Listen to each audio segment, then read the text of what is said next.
Sylvie Chevalier, bonjour. Bonjour. Vous êtes présidente du conseil départemental de tourisme en Dordogne. Face au Covid qui nous assaille depuis plus d'un an, le CDT redouble d'efforts et d'initiatives pour soutenir le secteur du tourisme.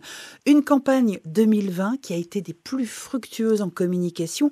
Quelles ont été les retombées, sachant que le Périgord a bénéficié d'une très belle couverture de presse en 2020 ? Plus de 17 millions de valorisations médiatiques ont été calculées pour notre département. C'est 10 fois plus que les années habituelles. C'est-à-dire que nous avons eu 93 émissions télévision et en tout 700 reportages ont été faits, tout compris, télévision, radio et presse.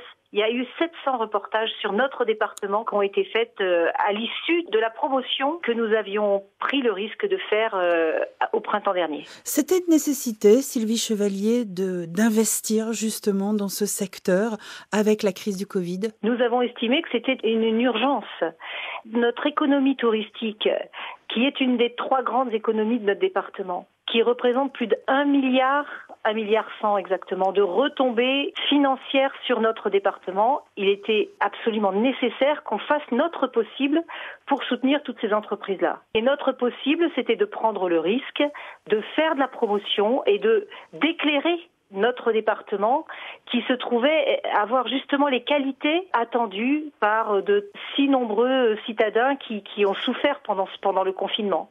Donc nous avons pris le risque d'éclairer, de participer à cet éclairage sur notre département qui, nous le savons, habitants, a tant de qualités à promouvoir. En 2021, face à cette crise sans précédent, le département de la Dordogne poursuit ses investissements, Sylvie Chevalier, et se dote de budgets exceptionnels pour continuer justement à promouvoir le Périgord et à soutenir le secteur touristique.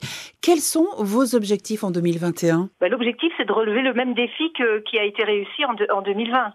Notre secteur économique du tourisme, mais quand on dit tourisme, c'est quand même au sens large. Le marchand de journaux bénéficie des visiteurs, la coiffeuse ou le coiffeur bénéficie des visiteurs. Donc ce ne sont pas seulement les hébergeurs ou les restaurants comme on a l'habitude de le résumer un petit peu trop facilement. Tout ce secteur de l'économie a encore besoin d'être soutenu et plus que jamais. Et notre département qui a été valorisé l'année dernière, notre pari c'était de continuer à le faire valoir. Et pour cela, nous allons mettre en place une promotion encore plus importante d'ailleurs financièrement que l'année dernière, essentiellement adressée à nos visiteurs français. Une campagne de près de 500 000 € qui va être mis en place, qui sera réparti comment ? Alors nous allons continuer la télévision. Nous avions initié l'année dernière le fait de faire des spots télévision. On avait fait une vague l'année dernière. Cette année, nous allons faire 2 campagnes, une de mi-mars à fin mars et une autre un petit peu plus tard, sur des chaînes de grande écoute, France 2, France 5, mais aussi sur des chaînes un peu plus ciblées comme BFM Paris ou BFM Lyon, après analyse de nos cibles. Et puis nous allons continuer les accueils journalistes et blogueurs, évidemment insister sur Internet et les réseaux sociaux et créer un événementiel que nous n'avons pas pu faire l'année dernière et que nous espérons pouvoir faire avant l'été, qui s'appelle Château en Fête, qui est un événement qui permettra de mettre en avant la spécificité de la Dordogne, d'avoir tant de parcs, de jardins et de domaines que nous pouvons appeler châteaux. Plus que jamais, le Périgord attire les touristes. Les touristes et pas que, c'est-à-dire que notre ambition derrière cela n'est pas de transformer la Dordogne en une réserve de tourisme. On ne veut pas faire ce que devient le littoral avec les hivers morts et les étés surpeuplés. C'est pas ça la Dordogne.